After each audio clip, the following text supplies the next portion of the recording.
Welcome to the Malaysia in Deluge series of podcasts about Malaysia's 15th General Elections, or GE15. I'm Kean Wong, and with my colleagues at MASSA, the Malaysia and Singapore Studies affiliate of Australia's Asian Studies Association, we're discussing the themes, tropes, and tendencies of GE15 with all sorts of experts in politics, the economy, the polls, the media, religion, and society. In this episode, James Chin sketches out the often overlooked and misunderstood politics of East Malaysia's Sabah and Sarawak, which in today's fractious Malaysian politics is coveted by all winning federal governments as a so-called Borneo Bloc of parliamentary votes.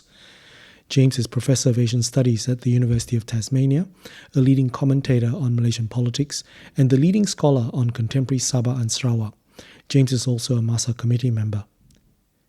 With alliances and loyalties fluidly contested across a huge Borneo landmass bigger than peninsular Malaya, and the two Borneo states' burgeoning grievances over the original 1963 promise of Malaysia still thwarted by the peninsula's politics, this 15th general elections is another opportunity for Sabah and Sarawak to press their advantage as deciders of who ultimately becomes the next Prime Minister and which coalition forms the federal government.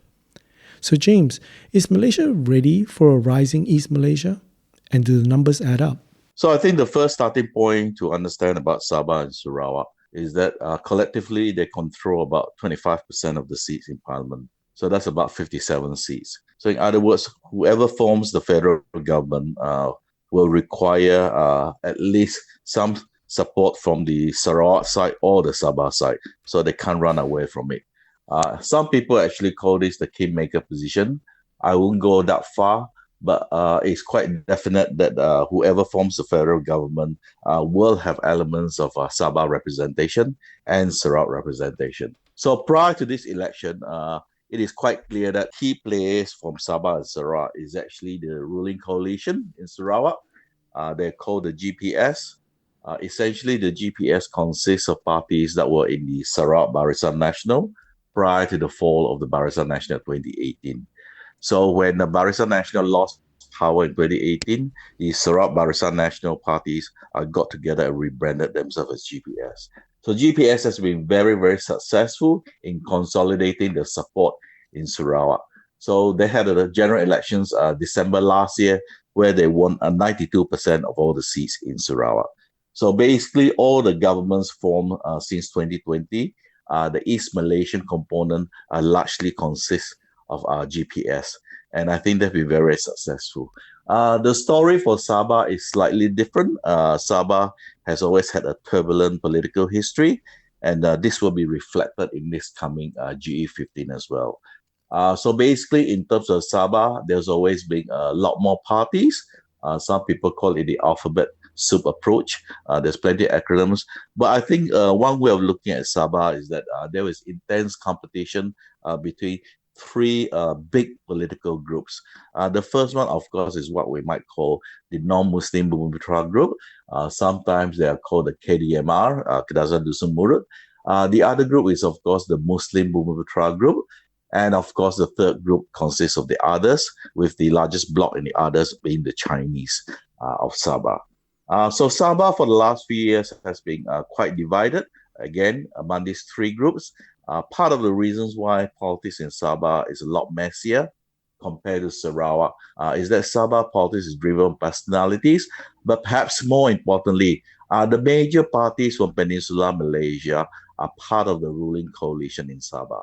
So as I mentioned earlier, GPS is all Sarawak-based party, while in Sabah, you have West Malaysian parties such as UMNO who are on the ground here. And in fact, UMNO is one of the key players in the Sabah government. Yes, I suppose that's the interesting differentiator between Sarawak and Sabah, and something that everyone tends to be guided towards if they're familiar with general, Malaysian and especially Malaya politics, that Sabah has this feature of UMNO, and it seems to highlight, I guess, the racialist nature of the politics there. But it's actually not so different to Sarawak, is it, aside from the UMNO brand? Well, in terms of Sarawak, you can, in a way, also divide up the Sarawak population among the non-Muslim Bumiputera And that consists essentially of the Dayak groupings, the different Dayak groupings such as the Bidayu, the Iban, the Orang Ulu, and of course the Muslim Bumiputera in groups in Sarawak are normally referred to as the Malay or Melanau. And of course the others, essentially like Sabah, consist mainly of the Chinese seats. But the difference in Sarawak is that almost all the political party or all the major political parties in Sarawak do not really apply a racial criteria for joining. So in other words, all the parties in Sarawak made it very clear they're multiracial. They're quite happy to accept anybody from any race. So for example, in the ruling party, PBB, they will admit you as long as you're Bumiputera. They don't really care whether you're Christian or any other religion. SUPP, Sarawak's oldest political party, has always had quite a strong indigenous wing. And the other two parties in Sarawak are PRS and PDP in the ruling coalition. The interesting thing is that PDP's president, even though the party is largely Dayak-based, is actually led by ethnic Chinese.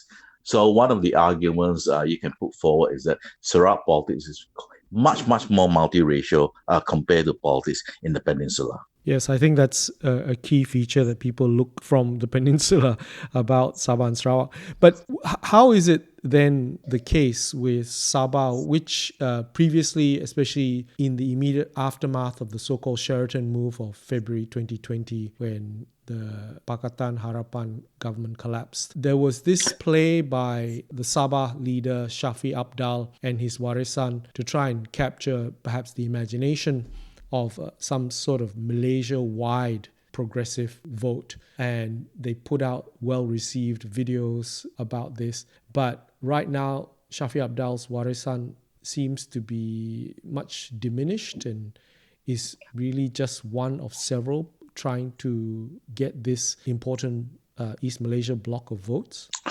That's probably not the right way of looking at it. Probably the right way of looking at it is that Warisan was part of the larger Pakatan Harapan framework in 2018 when they defeated the Barisan Nasional, the first regime change in Malaysia. So at that time, Warisan allied themselves with Pakatan Harapan. They did not join Pakatan Harapan formally. So they were in the state government, or they formed the state government in Sabah from 2018 until the fall of the government in 2020. Now, in this election, it is quite interesting. Warisan has come up with two innovations. One is that they've decided to pursue a thing called Warisan Going Alone approach. In other words, they have not allied themselves with any other party or any other coalition. So under the approach, their game plan is really to introduce multiracial politics, not only in Sabah, but throughout the country. So for the very first time in Malaysia's history, a party from East Malaysia is actually standing in Peninsular Malaysia. So in terms of Warisan, they've actually put up, at least 24 candidates in Peninsular Malaysia. So they're hoping, to export this brand of multiracial politics to the peninsula. Because the reading among the Warisan leadership is that politics in Peninsular Malaysia is getting really toxic. There's too much religious element there. There's too much racial element there. And that perhaps it's time for the people of the peninsula to learn about Warisan. Now, the second component of the Warisan go-in approach, of course, is that Warisan is hoping that they will win a large block of MPs. So the thinking is that, out of this more than 50 candidates they're putting up, if they can easily win, say, between 15 to 25 MPs, that will immediately make them a very, very important bloc in the Malaysian parliament. As your listeners know, the Malaysian parliament consists of 222 seats. So if you can get over the threshold, say 15 or 20, you're really a 10% bloc in the Malaysian parliament.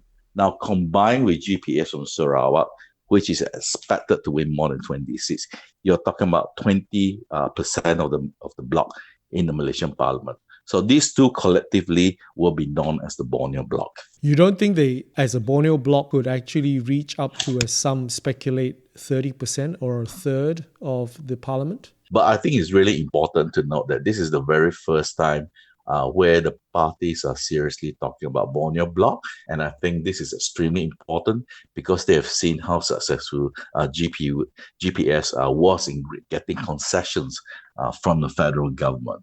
Now, by way of a background, one of the things that has happened to Sabah and Sarawak since 2008 is that there was this issue of the Malaysia Agreement 63. Now, I'm sure a lot of your listeners do know something about MA 63, but I think people often forget the depth of feelings towards MA 63. So if you go to Sabah and Sarawak today, in every election since 2008, you find that all the parties, it doesn't really matter whether you're in the government or the opposition, all of them claims to be a champion of MA 63. So essentially, the bottom line is that the people of Sabah and Sarawak are trying to get maximum autonomy from Putrajaya. And a lot of them do believe that the way forward is really this thing called the Borneo Bloc. Because without this bloc, they are not in a political position to negotiate maximum autonomy from Putrajaya. But more importantly, force Putrajaya to give a lot more resources to Sabah and Sarawak, as these two states are really undeveloped. So Sabah has generally been Malaysia's poorest state for the last 20 years. Definitely. And I suppose for us to just very quickly go through what those grievances and historical memory and in some ways mythology that drives this so-called MA 63 campaign. I mean, we're referring to, in a way here, the formation of Malaysia in 1963, which brought in Sabah and Sarawak, and with that also a whole bunch of special rights and privileges which had not existed previously. Is that right?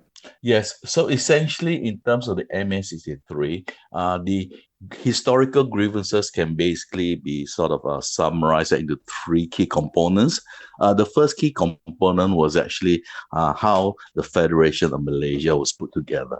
So as you probably know, back in 1961, Tunku Abdul Rahman made an interesting announcement suddenly at a press club in Singapore, talking about building a completely new federation. At that time, Malaya was already independent from 57. So Tunku Abdul Rahman suggested that this is during the Cold War era, don't forget that. So he suggested that maybe the way to move forward was to lump all the British territories in Southeast Asia together.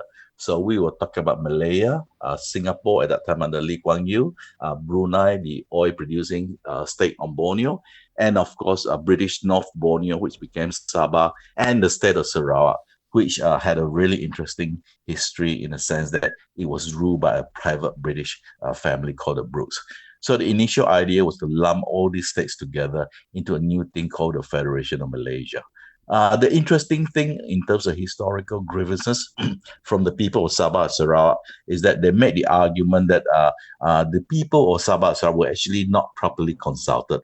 Now, being ruled directly by the British, the argument is that the British said yes to the proposal on their behalf.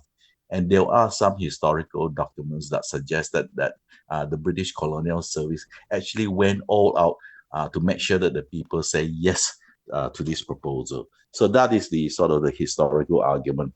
The second argument in terms of the MA 63, of course, is that since Sabah and Sarawak joined or helped form the federation in 63, they've always been marginalized, politically marginalized in the Malaysian system, especially after 1969, after racial riots and the establishment of the Barisan Nasional. It was always understood that the Barisan Nasional never took the people of Sabah and Sarawak seriously. They were marginalized in terms of politics and access to resources. So in those days, the common joke about Sabah and Sarawak was that they were regarded as Barisan Nasional's fixed deposit. So, that simply means that it doesn't matter in every election, it doesn't matter what Barisan does, Barisan will absolutely get a big majority in Sabah and Sarawak and hold the entire Barisan National government up.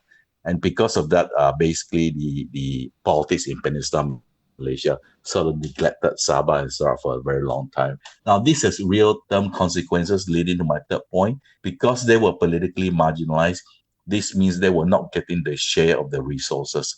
So when I'm talking about getting the share of the resources, I'm not talking about in terms of the budget per se. What I'm talking about is essentially oil and gas resources. Sabah and Sarawak are major oil and gas producers.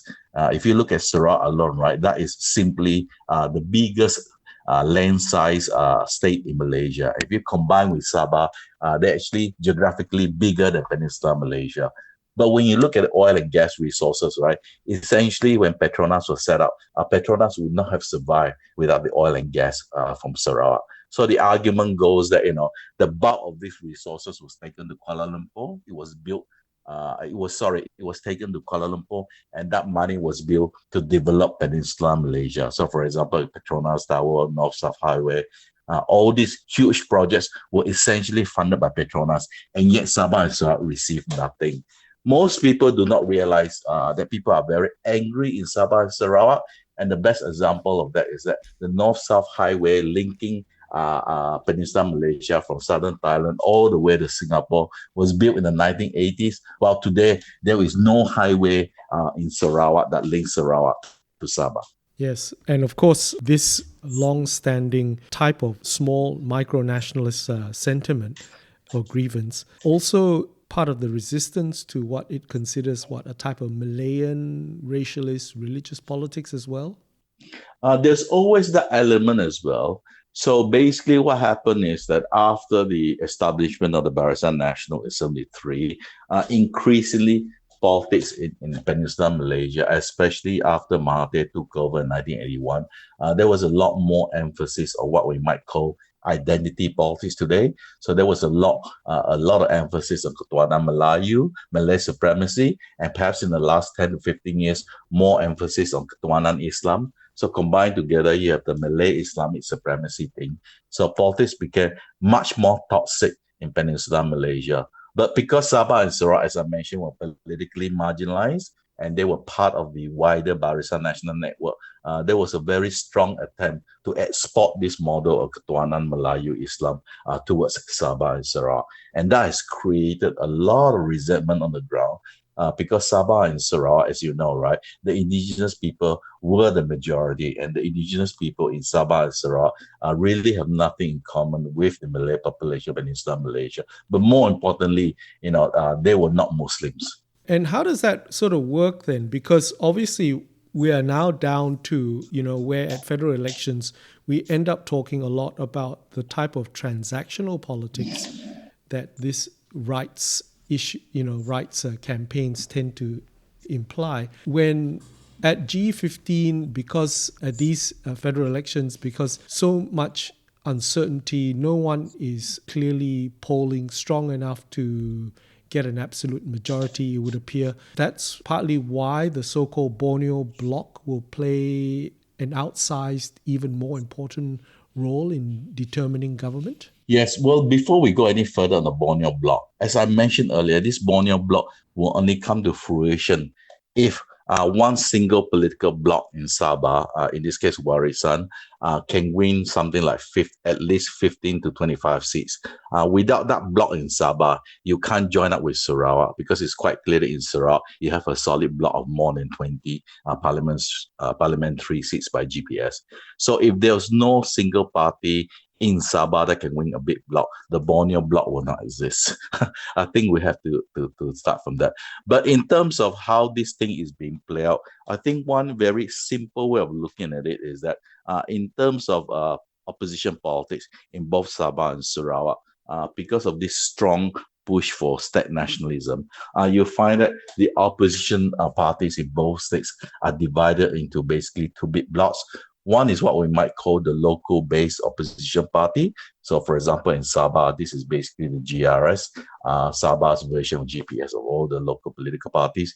Then you have the national opposition parties, essentially consists of Pakatan Harapan, DAP, Amanah, PKR, and of course, you've got people like PAS also running around in Sabah and Sarawak. But the point is, because of this strong sense of state nationalism, the opposition can't come together. So the state local opposition do not want to work with the so-called state opposition that is part of the wider national opposition. So, the starting point is that this strong sense of state nationalism has already divided the party up in Sabah and Sarawak. And of course, it would matter quite a lot that, yes, especially in Sabah, the likes of Warisan actually managed to land up to 10% of the federal seats. Yes, but it has. We're still waiting to see how well they'll do. But the bottom line is that Warisan is actually standing in every single seat in Sabah, including Labuan, and Yes. they are the biggest number of candidates. And in fact, Pakatan Harapan is only standing in 23. So even though Pakatan Harapan claims to be the largest opposition, they're actually not standing all the seats. So it's getting interesting in Sabah, and also what was interesting on nomination day, and this is something that was totally unexpected, even I did not expect the thing, was that there was actually a riot in Sabah when one of the local political parties, when the leader of that political party, Peter Anthony, when the nomination paper was rejected, it actually led to riots. So what does this tell us? This tells us that people take these parliamentary elections in Sabah very, very serious. You don't go rioting if you don't take this thing seriously. So part of the highlights of nomination day in Sabah, and you've been there at Kota Kinabalu, of course, was the unusual or unexpected riot that happened in Tenom, which is, of course, quite famous for its coffee. It appears that there's a great number of grievances that are still quite unresolved. Yes. So basically in Sabah now, the way to look at these upcoming elections is that basically you've got basically four big blocks. As I mentioned very early on, the first big block is, of course, a party Warisan standing on their own. They're putting up candidates in every constituency, so that's quite interesting. The second big block is, of course, the so-called West Malaysia opposition, and that consists basically of Pakatan Harapan. They're putting up 23 seats. Now, in terms of the local party, the two big blocks is, of course, the GRS, the State Nationalist Coalition, consisting of local political parties, and that is led by the incumbent Chief Minister Hajiji. Plus, interestingly enough, the second big block in this Sabah state government is actually UMNO. UMNO and the rest of the Barisan. But in this election, it looks like UMNO has decided to dump its partners in the peninsula, the MASSA, MIC. They were completely left out. So all the Barisan national seats were actually given basically to UMNO. But there are some also very interesting things that happened on nomination day. So, for example, prior to nomination day, a lot of my Sabahans friends were saying that there might be a big possibility that Musa Aman, the former strongman of Sabah politics and chief minister, might be thinking of making a comeback. It did not happen, but what caught everyone by surprise was that his son, who is supposed to be his political heir, who was the assistant state finance minister, he was dropped as a candidate. So in this election, it's quite interesting that there's nobody from the Musa Aman family that will be standing. So that, I think, is interesting. Now, in terms of the other interesting seats, the other one that everyone is watching closely is Tawau, because the PKR leader in Sabah, Christina Liu, is trying to defend her seat. What happened was just prior to this election, there was another PKR person in Tawau who was actually trying to sabotage her even before nomination day. So a lot of people are telling me that if Christina Liu loses in Tawau, it is because of internal sabotage. So that is quite interesting because normally you don't expect that among the opposition. The other interesting seat is, of course, Tuaran seat. The reason why Tuaran is interesting is because you can argue that it is basically a battle between really high-profile people. So there's three very, very high-profile candidates in Tuaran. First is Wilfred Madias Tangau, who is the retiring president of the APCO party. But the other two candidates standing against him are really, really also high-profile. A state minister called Johnston, who used to be a journalist, plus a former beauty queen, Joanna Rampas, who's very, very well known in Sabah. What is interesting about this is that Johnston fought with Joanna just in the recent 2020 Sabah election. So in that seat, it'll be highly, highly competitive, but I'm sort of putting my money on Johnston to win that seat.